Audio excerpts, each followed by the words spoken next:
Well, hello, friends. Welcome. My name is Doug Bouws with Money for Ministry and Canopy Resources, and I'm your host for this webinar today, Investing in Impact. Learn to build donor trust with timely and accurate financial reporting. I know for ministry and nonprofit leaders, it's really not uncommon to wonder, do people care? Does anybody other than the finance nerds ever read these financial reports that we have to publish or think we need to publish? And I know, having worked with hundreds of these ministries and nonprofits in the planned giving space and actually reviewing hundreds of thousands of survey responses and data, one thing is clear. Organizations that excel in planned giving have a really high level of donor trust in two important ways. And those two important ways, one, they have a strong vision for the future, and that's really important because planned giving really is about the future. And two, they have trusted financials where donors believe that the organization is a good steward of the resources entrusted to them. But how do you do that well? How do you build donor trust so that your organization is a good steward? And that's what we want to explore in our conversation today. So I am glad you're with us. A word about Money for Ministry. We have served faith-based and specifically Christian nonprofits from the evangelical, the Protestant mainline, and the Roman Catholic tradition since 2003. Our sister company, Canopy Resources, uses a similar approach to serve charities in a wide range of sectors, from colleges and universities to animal welfare, hospice organizations, and affordable housing. We are a planned giving growth company, and we want to see every family have an up-to-date will. We want to see every will have a gift to charity or ministry in it, and we want to see every charity have a sustainable future. Since our founding, we've helped ministries and nonprofits add well over $1.5 billion to their legacy pipeline. As folks continue to log on, just a couple of housekeeping details for us today. There is a chat window at the bottom of your screen, or there's a button and you click it, it will open a chat window. This is a great place for you to engage with each other as we go. And I thought it would be helpful to get some chatter going. So this is my question for you. I'd love for you to write just a 1 or 2 word answer in the chat. It's May. And what does May mean? I've heard some people call it Maycember. Have you heard this before? It's like December, but it's May. So you have concerts and graduations and parties and end of year. This time, maybe it's end of school year events, proms, anything going on before everyone splits for the summer. Maybe even some gift giving if you have little people in your house and you have gifts for the teachers and the bus drivers and so forth. Even if you're not in that space, maybe you have grandkids in that space, or if you're in neither of those, you know somebody who is. So I'm curious, you can write in the chat window right now, what are you doing tonight or this weekend? Is it a concert, a party, a graduation, an event? I know tonight I'm driving across town to move my daughter home from college. She's going to have a whole pile of stuff stored in my basement for the summer. I can't wait. I can't wait to have her home. I'm not so sure I want all that stuff in my basement. But what are you doing? Somebody's got a t-ball game. I know there's more going on. You can write in the chat now, and would love to hear about your Maycember. There is also a Q&A box at the bottom of your screen. And if you have a question that you want answered by our guest today, put it there. We're more likely to see it there. You can put it in the chat, but if you put it in the chat, it's more likely to be answered by your peers than by us. If you want it to be addressed as part of our dialogue with our guests, put it in that Q&A box. Yes, this webinar is being recorded, and a recording will be made available to everyone who registered for this. You can watch it again, share it with your friends, anyone who wasn't able to be on the call today. It's great to see what's happening. Yes, Mother's Day, of course, is coming up. Visiting family, graduation, band concerts, everything I would have expected. Oh, somebody's de-winterizing the camper.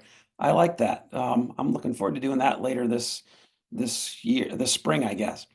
All right, let me introduce our guest for today, Daniel Weaver. Daniel's journey in finance started at the University of Memphis. He graduated summa cum laude, then worked in public accounting while he attained his CPA license and completed his MBA. And his professional path took him from being an auditor to becoming VP of Finance for a nonprofit rescue mission, where he refined his expertise using real-world experience. And then secondly, Sam Coates.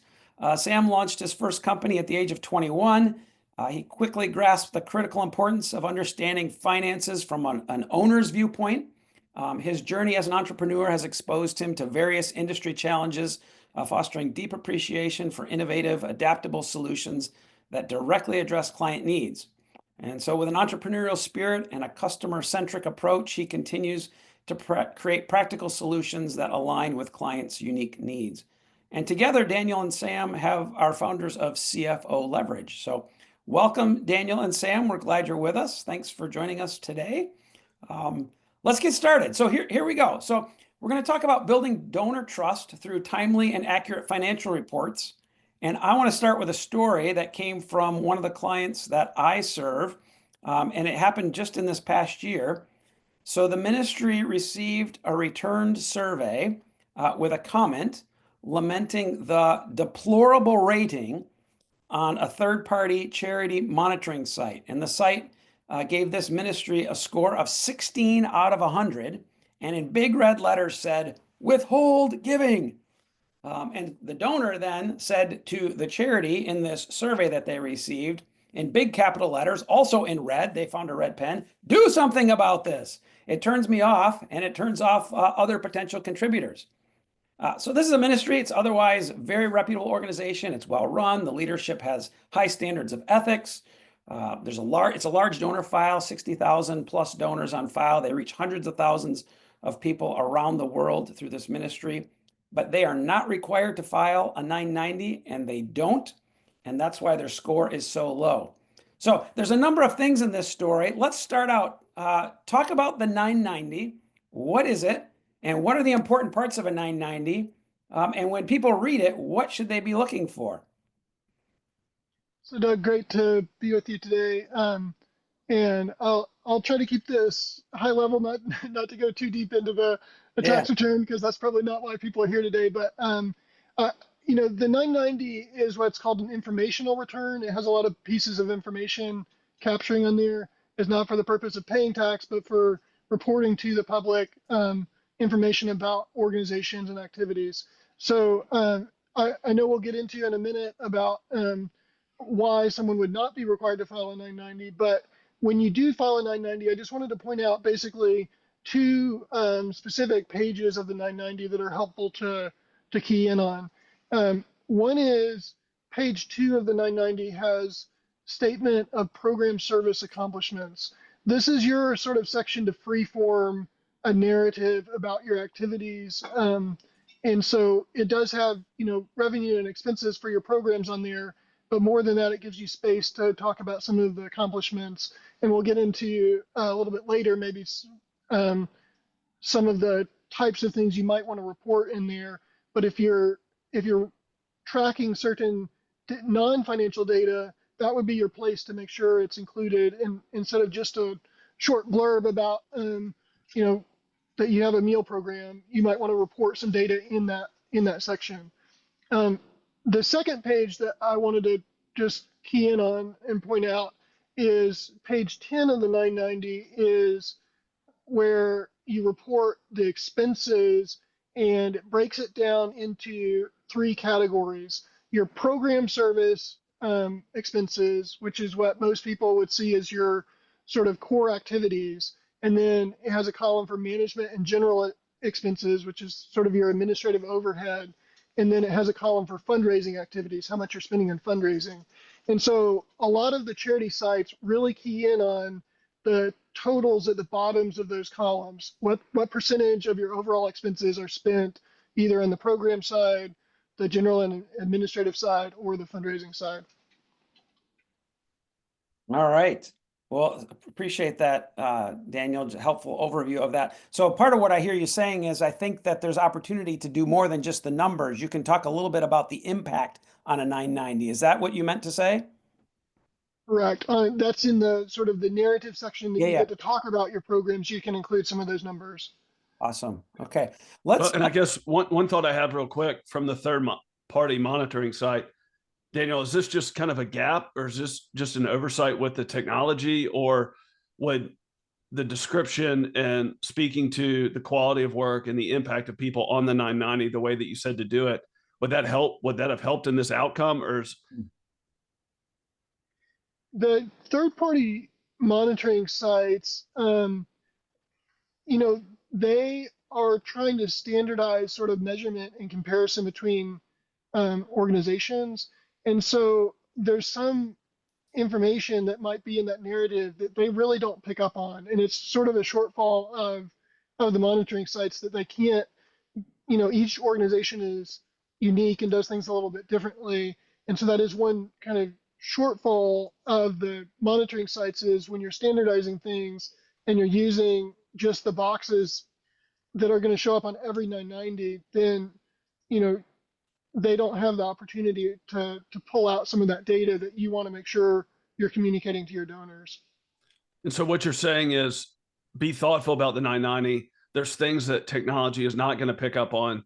This may be a certain instance here, but represent and tell the story of the organization as much as possible, especially in a situation like this with the 990. So then if there is a question by a donor or somebody like that, you have documentation there and you have a description there of the work being done more than just a quick standard sentence there or something like that on the 990. Right. It just helps color in some of provide some context and color to what's otherwise can be, just numbers on a page. Okay. Can you let's do, I mean, we've kind of dipped into that talking about these third-party charity monitoring sites. Say a little bit, Daniel, about what they do and what they're measuring and how it's helpful and how it's not helpful. Where does it help donors learn things, and where does it steer us potentially in the wrong direction and create some things we need to be aware of? Sure.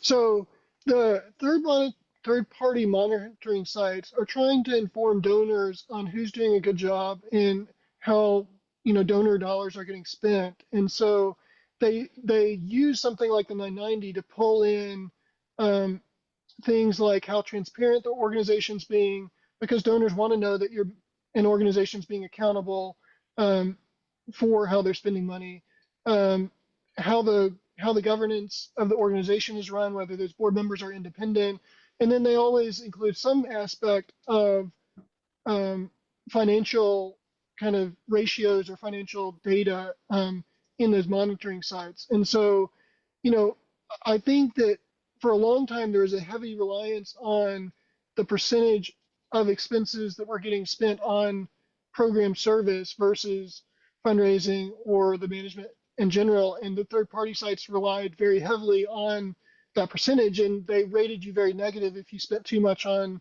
fundraising or too much on your administrative cost. And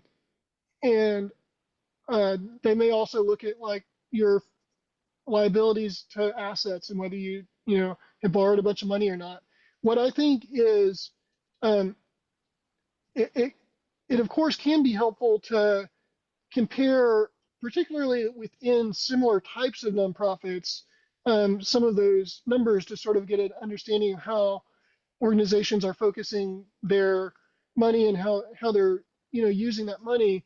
But I think that where they fall short is there's so much variation between types of nonprofits that if a donor looks at one nonprofit that's essentially run by volunteers and is just largely a pass through and making grants, they may have very little overhead required to pass grants through, versus another nonprofit that may have facilities and be running a large operation with a lot of staff, and maybe they have a social service enterprise where they're bring in dollars to support the organization, and then that's adding additional overhead. And so if you're comparing those two nonprofits, they both may be very well run, but they're going to show up very differently on some of the third party monitoring sites because of the differences in their operations.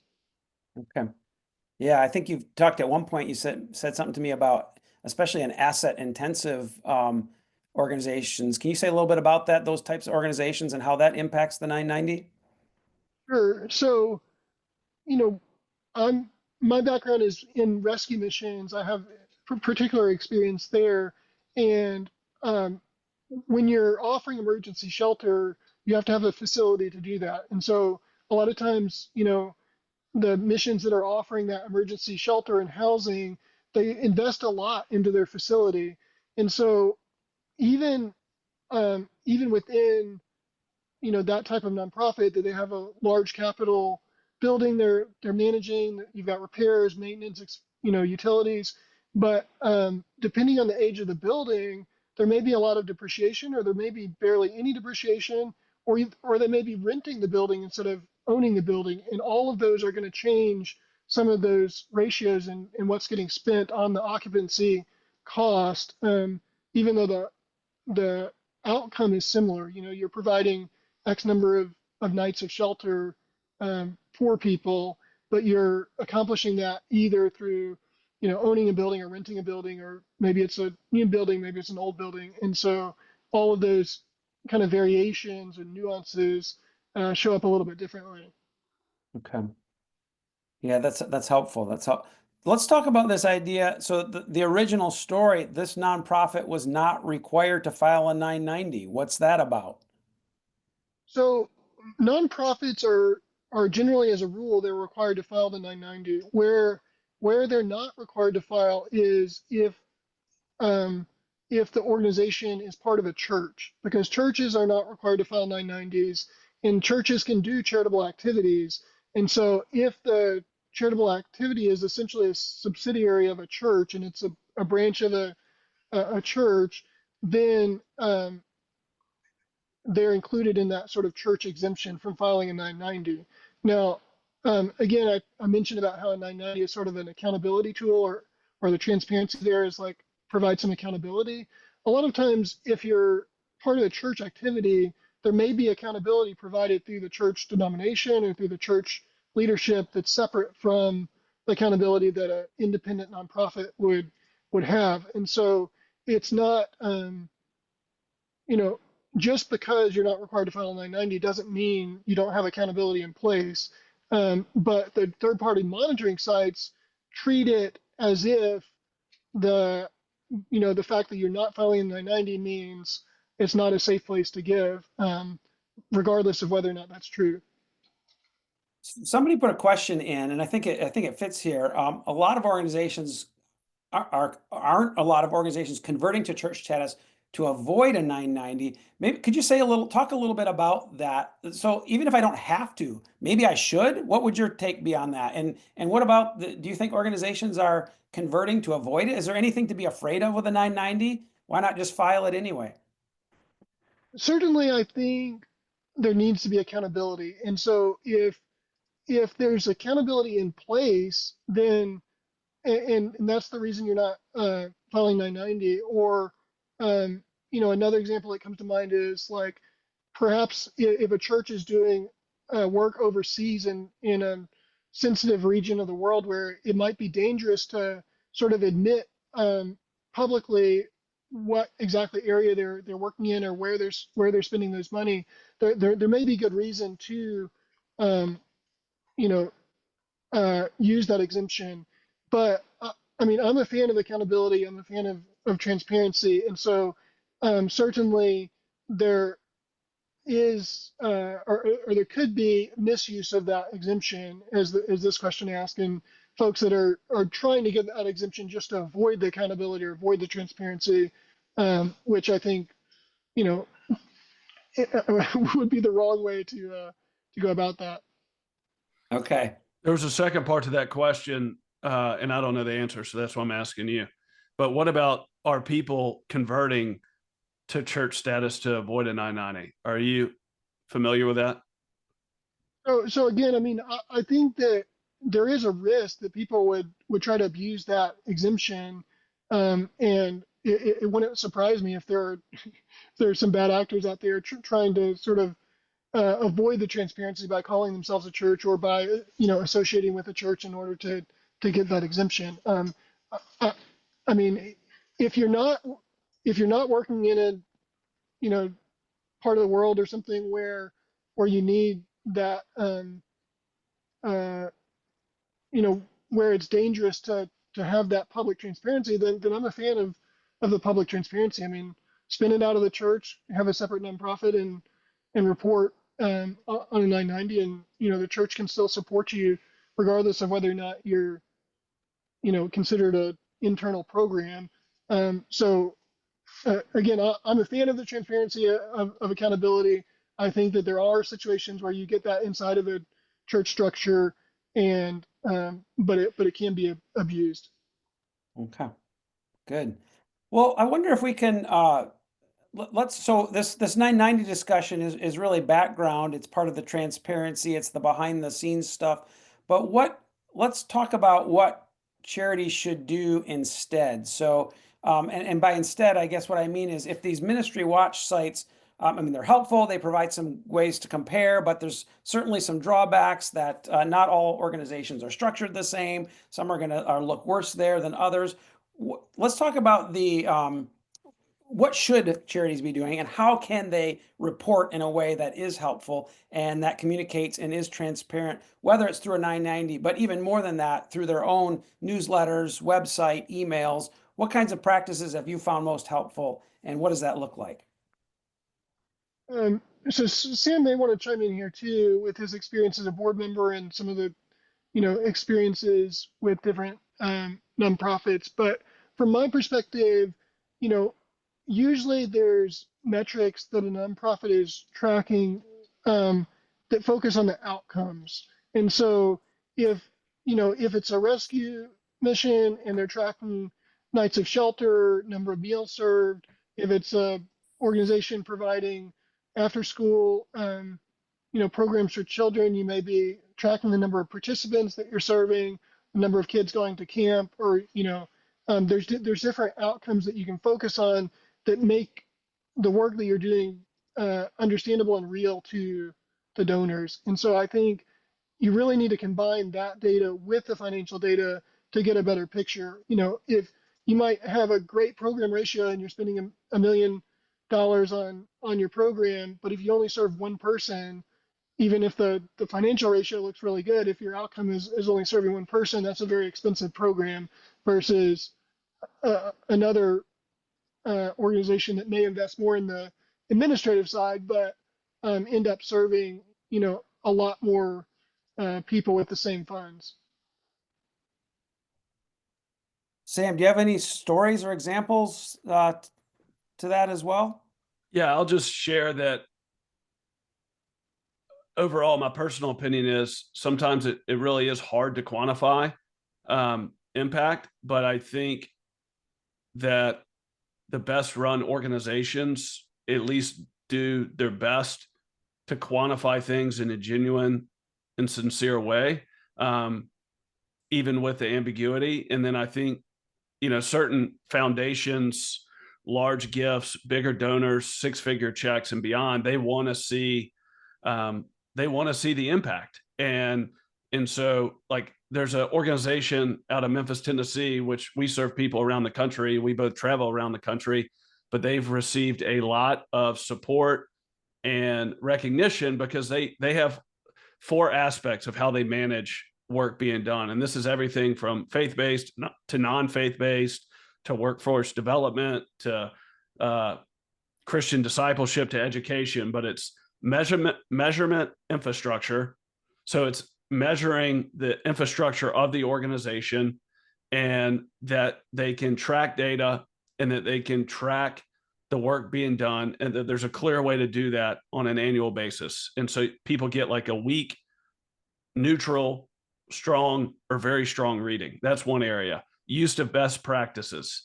By the way, I'm not advocating for this. I'm just sharing a practical example. Second thing is use of best practices. So like how they measure that would be that few practices of the work being done are actually achieved and that practices are inconsistently applied across the organization. That would be a lower score. A high score would be that the practices of the organization, meaning the results of the impact, are truly effective and they're consistently applied across the organization. The third measuring quadrant would be systems level change, and that like a lower score or neutral score on this would be that there's evidence of somewhat of creation of limited systems level changed. A high reading on that would be a creation of significant systems level change. So how the organization continues to adapt, how they measure what they're doing, and how they're continuing to change and iterate on whatever it is they're trying to solve. And then the last quadrant would be benefit to cost ratio. the lowest reading would be that costs of the organization exceed the estimated benefits to the society or to the people. And then a very strong score on that would be that estimated benefits from the work substantially exceed the costs of what it takes to fund the organization. And so what we've seen from our end, whether it's reconciliations, whether it's P&L, whether it's how the chart of accounts are set up, or whether it's how grants are being tracked, a lot of people don't know how the money's being spent, to be honest. Certain people do. But I think if you build the house the right way and things are allocated correctly, and the data is recorded and entered every single month, and people lead and build off of that data, they have a scorecard of what they're doing. And from what I've seen from our end of it, it doesn't matter if it's a smaller organization or a bigger organization, that there are plenty of bigger organizations that still need a lot of help with this. And so I think what we've seen is that people are struggling for dollars, especially people in the grant space, especially with changes within the last several months. Some people are doing well, but there's a lot of people that are really experiencing less and less funding. And so the people that can tell the story of what they're doing, but then they can articulate and quantify the impact of what they're doing, they're best suited to really try to receive those dollars going out into the community, because they're not flowing like maybe they were 2, 3, 4 years ago. And so it's created stress. It's honestly, you feel a lot of empathy for your clients because people are having to just address it. And I think the people that put these things in place from the beginning, they're more prepared, and then they can build off of it, and they can tell that to the people, writing the checks. So Sam and Daniel hinted at this too. I think you talked about, you used two phrases in there that jumped out to me, that I latched onto: tell the story and tell the impact. And I wonder if that's part of the tension that we're dealing with here, is that, and I see this too in the ministries that we talk to. Financial reporting on the one hand is 990s and budgets and revenue charts, P&Ls, things like that. But the other side of it is the impact or the outcomes, or what those dollars given have been able to accomplish. What have you seen in the ministries that you've worked with? Who's doing this really well? What does it mean? I mean, you gave that rubric, Sam, of the different ways that you can measure that, but what does that look like in terms of an actual charity, a real charity that's talking about outcomes, that's talking about impact, that's telling the story, but then also has the data or the financial charts to kind of back it up, the proof, if you will? I mean, just a quick example, practical. There's an organization that has an inner city rugby program. There's one in LA, there's, I think, one in Chicago, one in New Orleans, one in Memphis. But they have quantified that 90% of their 300 to 400 inner city men and women, either 90%, above 90%, either go to the military, go to college, or get a VOTEC job. So, I mean, that's like a real simple example, but people know that if they're funding that organization, then they're going to ask for that information to validate what's being marketed. But they know that there's an extremely high success rate of that inner city organization that was where these educators were spun out of Teach for America, that people are going to go to the military, they're going to go to college, and the colleges are not just the local community college, which that's a great school. So I'm not saying anything negative about the local community college, but they're going to prestigious universities and as well, or a vocational job. So like, that's a really clear metric. I mean, another example of somebody I've seen, they do workforce redevelopment for people that have been incarcerated, been in prison, and they have a real clear model.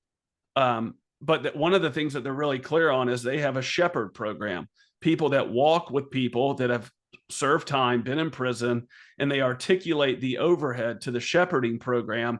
And then they have the data to prove why that hands-on training and mentorship and guidance drives the outcomes of people coming back into society and really turning their life around from a career standpoint, from a family standpoint. So I think when everybody's different, but when they can really articulate why the overhead is going to certain things and why that differentiates them, compared to other organizations, it works in their favor. And it's very uncomfortable sometimes when you are with a director and they can't really speak to it, or they kind of push back on it. And I'm not saying that they're wrong, but people do like to ask those questions, and we've seen it work well for others. Yeah. I wonder if this, Dan, were you going to say something, Daniel? Well, I was just going to add, what Sam is talking to you is just that importance of communicating those outcomes and the results. And I think that some people do that well, but it's disconnected from the financial reality. And so when you start asking questions or whatever, holes start showing up because it's not as connected as it needs to be to the financial data. And so the examples that Sam gave, I think, are cases where you can tie that to the financial side of things as well, and you tie those together. And, donor might be very motivated by a story, and they might give a small check or whatever. But I think the more investment the donor is making, the larger the gift the donor is making in the organization, the more likely they are to want to make sure that the story that they're being told ties to the underlying, financial numbers of the organization. And so when you're talking about those transformational gifts, it's just much more likely that the donor needs that assurance and that transparency that it's not just a story, but that the outcomes and the data that you're talking to are matched up with the financial side of the picture. Okay. And just one, like yesterday, for example, there was something we supported, and they had the cost delta per person per the program, and they were needing money before the end of their fiscal year, and we supported it. But if they would have had data, true data, or it doesn't have to be exaggerated, or not trying to push it too hard, but if they would have had data like every person that we need to support these 40 people for this shortfall, but each person, the odds of those people going into high school or going into college or getting a job is above 80%, whatever that is, that just helps complete the story. And so what I think this group got right is they identified the cost gap, the cost delta, and they identified the number of people that needed to be supported, but they didn't share the end result. It's no different than like an investment. I mean, if anybody's going to make investments in their 401k, you're not putting 401k money into a company that's not making money, because the stock price is going to go down. And I'm not trying to overly capitalize mission work and faith-based work, but there are stories that we've seen where people write big checks, like $400,000 checks, and then the organization is not there the next year. And so I think donors have been burned by stuff like that. And so I think how to articulate the impact and the outcomes, but then also communicate financial sustainability, it's really important to people that are writing the bigger checks that I've seen. So maybe another way to say this, Sam, would be to say it's the communication, or let me put it this way: what does the communication look like post ask? So if there's an ask for a particular, in this case, you gave an example of a cost gap and people to be served, what would it look like to come back to those same donors in 6 months or in a year and say, we presented you with a need, we presented you with an ask, here we are on the back end of that. Here's what we were able to accomplish together through that gift that you made. Is that to keep that conversation going, to not just ask once but not report later? Well, I think it's twofold, and I don't want to go down a rabbit trail on your end for something that I'm speaking for if it's not helpful. But I just think even on the original ask, they could have done a better job of thinking about the end in mind. And it's not lying, it's not exaggerating. But if they had, going back to my example, system collaborations, and if they had infrastructure, then they're going to be understanding the outcomes of their work. And so when they are in a desperate situation, they need money, or when they are raising money each year, if they can articulate, if you give X, then our programs and our work has a track record of creating why these results into society. And I think that's served people very well. And then it's a separate issue to court and nurture relationships throughout the year to really let them know, hey, thank you so much. And this is how we're using what you've given us. And that's how we see people that start at 5 or 10 that go up to 50 or 100, is because you're serving them and you're really diving into that relationship and communicating the value of how their money's being used. Okay. I think some, I look at who's on the call today. Some of the folks are probably in this place where they might not have the data yet because they're that new, they're that young of an organization. But you're saying, hey, we know this is what we hope to achieve. So on the back end, we're going to come back to you. We're going to share how the kind of impact you had. But for those that have been able to say, we know for every dollar invested, it's going to turn into this amount of economic impact or this amount of impact, to share that on the front end is part of the story that needs to be told as well. Yeah, it's just the impact of the work. Yeah. Oh. Like whatever it is that's being done, whether it's food, housing, workforce, community development, it's the impact of all the work that's being done each day. Okay. There was a comment by somebody about third-party sites. Do you want to read that? Do you want me to? Oh, sure, yeah. Yeah, third-party sites do look at the boxes checked on the 990. Don't assume your auditor has checked them all correctly. It can hurt your score. That's certainly true.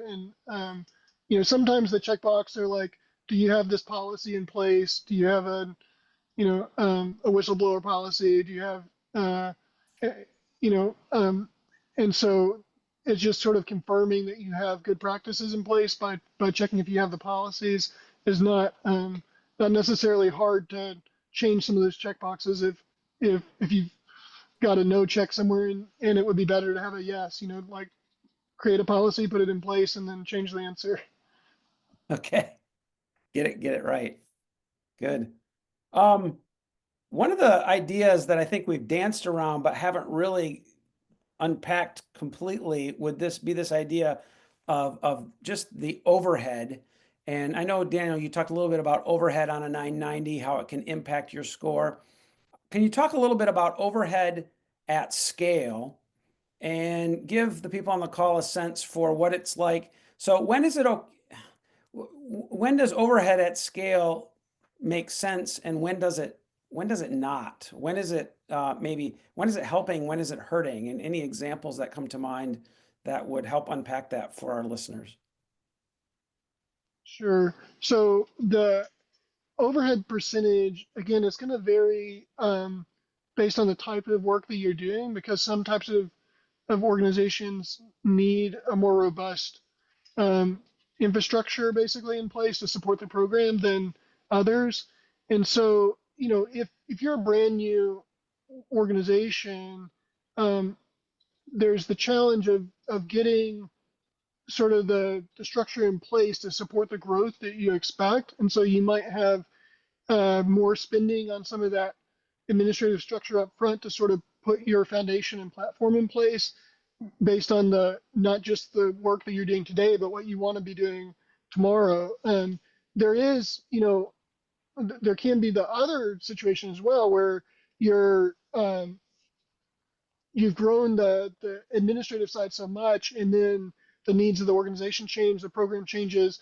Maybe there's cases where the overhead is bloated and needs to be, there needs to be some cost controls put in place and get those things back sort of in check.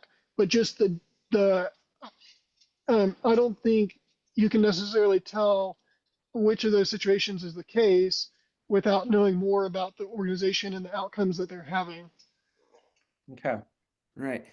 But I think part of what we've talked about too, it has to do, the overhead, if it's generating the kind of impact, and maybe this is the question that I want to ask. Sometimes I think organizations are scared to invest in the overhead because what they see on the 990 is really incentivizing them to have small overhead. But I think you would say that's going to inhibit growth, or that's going to stand in the way of organizations being able to make real change because they don't have the systems and structures in place. How can we help ministries get away from that fear? What is the what's behind that, and what would be how can we reframe that so that the instead becomes opportunity? Right. So I think you have to look at the infrastructure in the administrative side, um, both as an investment, particularly when it comes to the fundraising, to realize that you're spending a dollar, on fundraising and you're hoping to get an immediate gift, but you're also establishing relationship with the donor who may stay with you for, and continue to support your organization for years to come. And so that's something, I think, Doug, that your ministry helps with those surveys and those check-ins to sort of help with those ongoing relationships with donors, because you realize that even if a donor is supporting a little bit today, there's a potential for a legacy gift or some greater gift down the road, and it takes some investment up front to make sure that you're continuing to check in with that donor, you're keeping them updated on what your organization's doing. And so I think you have to understand somewhat of um, sort of the uh, in pure financial terms, you can almost quantify sort of the financial value of a donor over a multiple year period of time. If you know a donor typically continues to give for 5 years or 10 years, then you know that when you're spending fundraising dollars to reach that donor, you're not just looking at what they're going to immediately turn around and write you a check for today, but what the support that they're going to continue to provide your organization over the months and years to come. And so just realizing that there has to be some level of investment both in the fundraising and in the administrative structure, so that you're not constantly getting distracted by, the, the admin side of things, that you've got processes in place, you've got systems in place to keep that part running smoothly so that you can continue to focus on the program work. I know we've talked a little bit about, and it reminds me of this. There's a TED talk that I've listened to a few times. I think you guys have Dan Pallotta. It's a number of years old by now, but he talks about how the rules are different in the for-profit world than they are in the nonprofit world. So if in the for-profit world, you spend 99 cents out of every dollar on marketing and advertising, um, and nobody bats an eye at that because they think because it's still generating 1% revenue. If a nonprofit were to have that level of investment in marketing and overhead, I mean, bad, right? I mean, this is what the 990 is doing. So there's a bit of a disconnect there, and we're not allowing our nonprofits to look at these investments as investments, but instead they're almost really forced to list them as expenses, and that now their impact is diminished. And I think he tells the story of a bake sale with almost no overhead that generates maybe $741. But if you were to invest $741 in marketing for that bake sale, and it turned around and invested $7,100, now which would you rather have, right? I mean, is the that overhead can lead to more ministry, more impact down the road. But that's not apparent on a Charity Watch kind of website. That's not apparent on a 990. These are just the tensions that I think we live with. Yeah, if I can ask maybe one question to Daniel based off of experience, we see people that are probably scared to spend money because they want to be conservative with dollars and be efficient. And then sometimes people can get in a bad spot because they overspend. Is there anything that you can share about what you've seen about how to approach with what we're talking about here, but then to where also from a management standpoint, you're prepared to adjust something if it's not working, or if something needs to be tweaked, like given changes this year on grants and how that's affected a lot of nonprofits, and people weren't necessarily forecasting that a year ago, and it's created stress. I mean, when a nonprofit has a budget in place, and people think of a budget as a negative thing a lot of times, but really it's a plan for how to spend, the money that's coming in. And so when you have a budget in place that sort of gives you a plan for the future, you can build into that like some sort of items that like, okay, we might not be able to do this. We'll watch the donations coming in and see, but you sort of have a plan ahead of time that if more money is coming in, there's this area that's sort of pre-approved by your board or whatever to expand or to get into. And so there are um, you know, you have to watch the fundraising to see what's working, what's not working. If there's certainly organizations that are reliant on government grants tend to have to be ready to change programs up on a little faster basis sometimes based on whether the grant is received or not. But really just I would say to have the plan ahead of time for what outcomes you're driving toward and what's going to be effective in getting there, and not just spending money on anything that comes to mind because you happen to have it available, or vice versa. If you don't have any cash reserves at all and you don't have the funds coming in, even you have a great opportunity and you're not able to accomplish the program because you didn't have the reserves in place, or you didn't have the proper communication on the fundraising side to let people know about that opportunity. Let's take another question here. How much financial detail should we share with donors? What information should we share and what information should we not share? This actually comes from some questions submitted by listeners early on. Curious if either one of you want to take that one.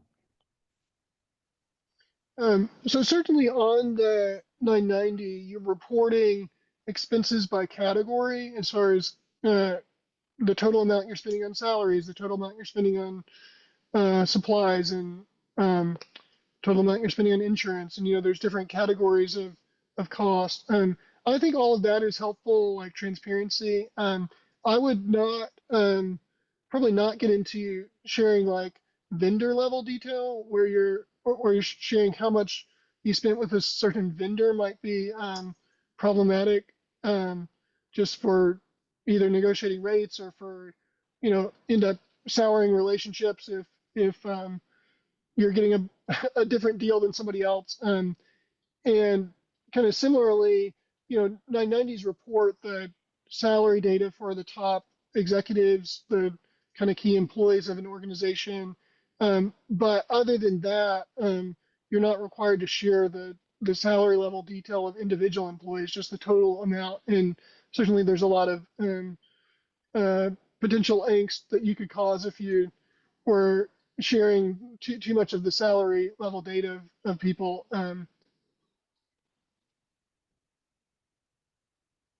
Does that Awesome. help? Yeah, no, that's great. What about the timing of how data, is there a better time of year or time, how current should this data be? Certainly, I think your board of directors needs information, as close to real time as you can get for decision making purposes. That may be, 15, 20 days after month end, you're releasing the month's financial report to the finance committee of the board or something like that. Just because once the data is too stale, it's hard to make good decisions based on that. But as far as communicating with donors or for the public, there can be more flexibility in the time that it takes to report that.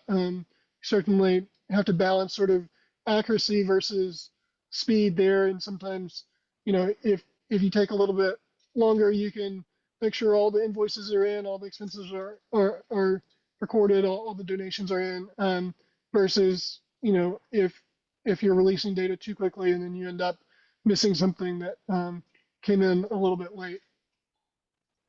Awesome. Super. Well, I want to just take a pause here for a quick break. We have a couple more questions, some from listeners. And again, if anybody has a question they want to ask, feel free. We have a little bit of time set aside for that. As we transition here, there's going to be a poll that's going to show up on your screen. If you want to learn anything more about what you heard today, either to talk to someone from Money for Ministry, Canopy Resources, or Sam or Daniel from CFO Leverage, invite you to use that poll as a way to indicate your interest right now. And you can do that. And either way, it'll make the poll go away so you can, it's not sitting in front of our lovely faces for anymore. But couple of other questions here that I thought would be helpful to address. How should we approach donor conversations or questions when finances are in the red? I know every organization probably finds themselves in that situation from time to time, we'll say, or more than they would like. But how does that change? How does that change the conversation that we're going to have? Sam may have a different perspective as sort of a board member and observer. From the internal perspective, I think that there's two types of negative results. There's the ones that are sort of anticipated or that there's a clear explanation for, and then there's the situations where you're not quite sure what's going on yet. And so in the second case, where if things are unclear, then it makes that conversation much harder because you're getting asked questions that you can't answer. I think if you're clear on what the cause is, what you're doing to fix it, and I mean, again, just going back to the outcomes that you're still able to have, I think it makes that conversation a lot easier when you can point to something specific, point to a potential solution, and point to the what the outcome's going to be, whether for a donor that is helping you solve that gap, or what the consequence is going to be if you can't solve that gap. I would just add that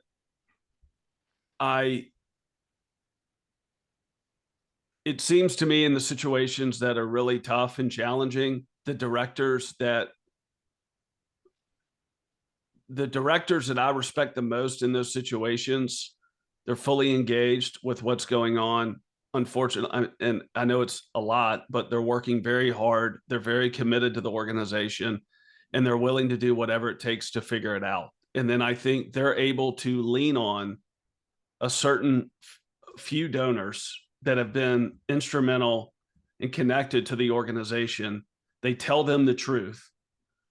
They know the truth, and then they go work the plan and they get it fixed. And so I've seen organizations get in some extremely tough circumstances with large deficits.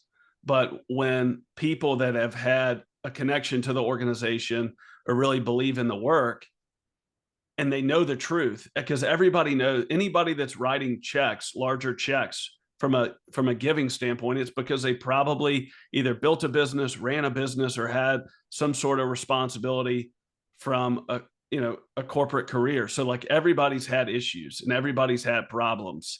And so I think the situations that work the best are the people that get a hold of it, get on top of it, and then go do whatever it takes to right size it. In the situations that don't go well in the red, and that I think do irritate donors, is when people are in denial or they avoid the hard conversations, and then they don't get to the root of it, and the problems just get worse.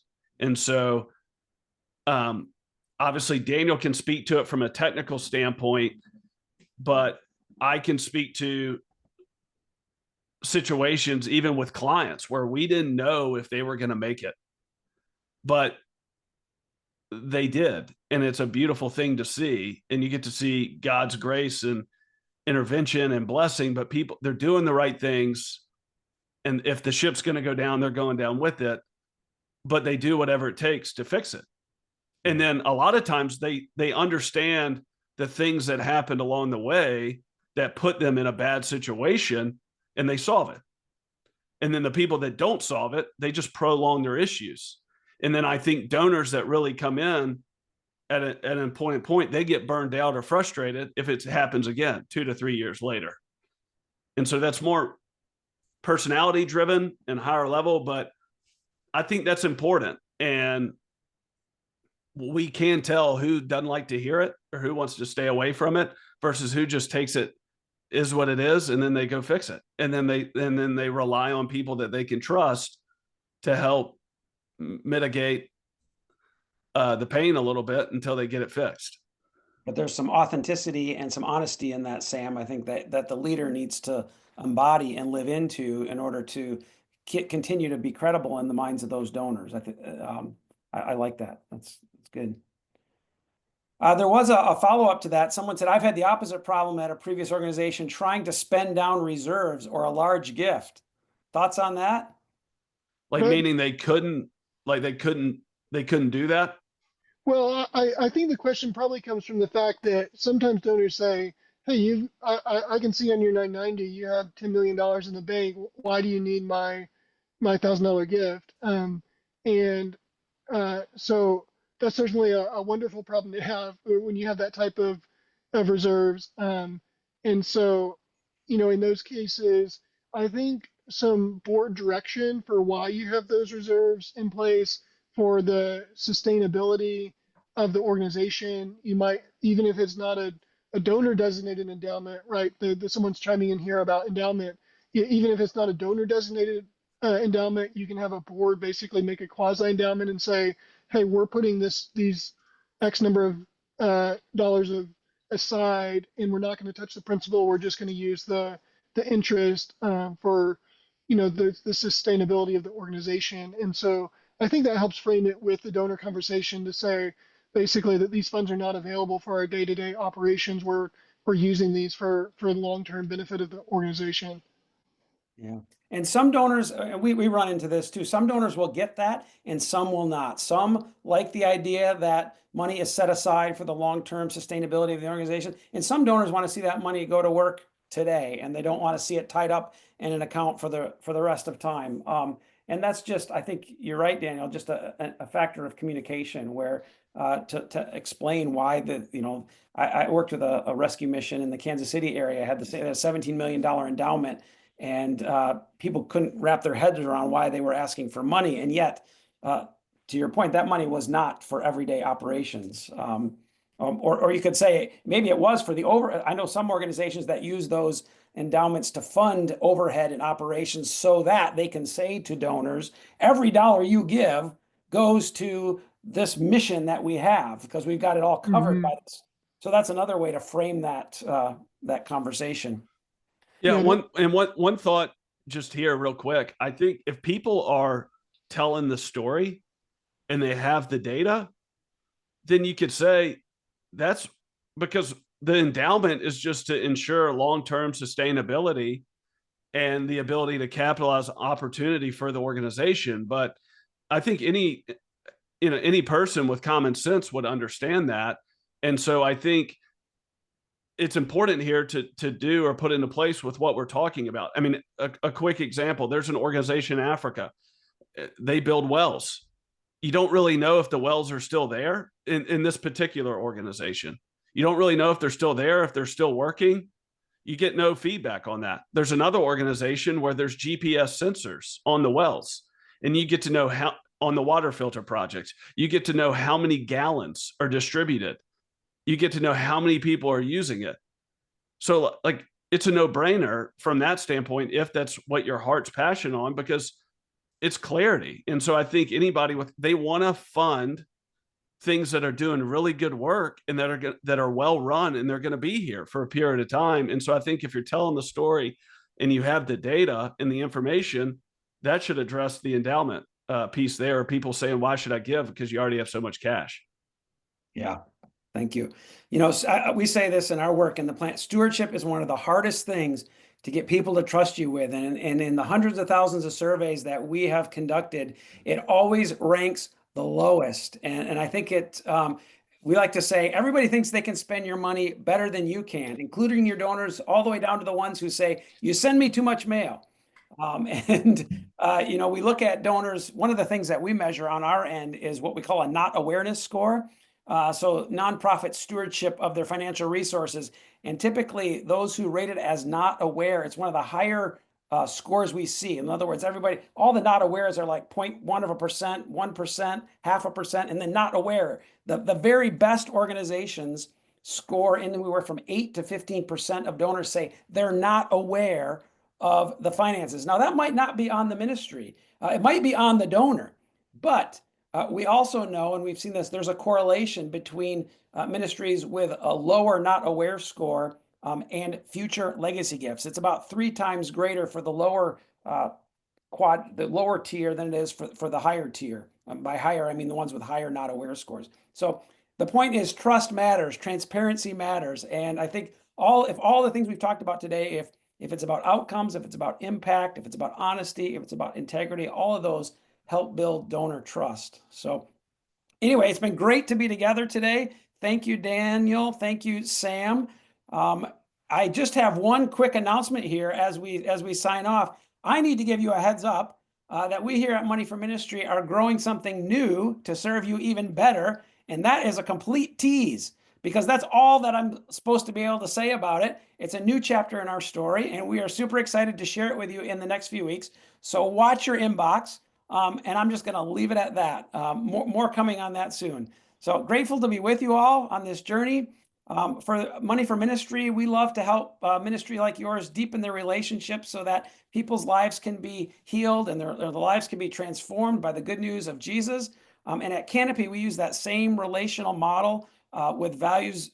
It's a values-based, trust-building approach with nonprofits doing great work. They just don't have a faith-forward approach. So with that in mind, I would like to close our time with a blessing, especially for those faith-forward clients. But even if you're not among that group and you want to receive a blessing today, let's do that now.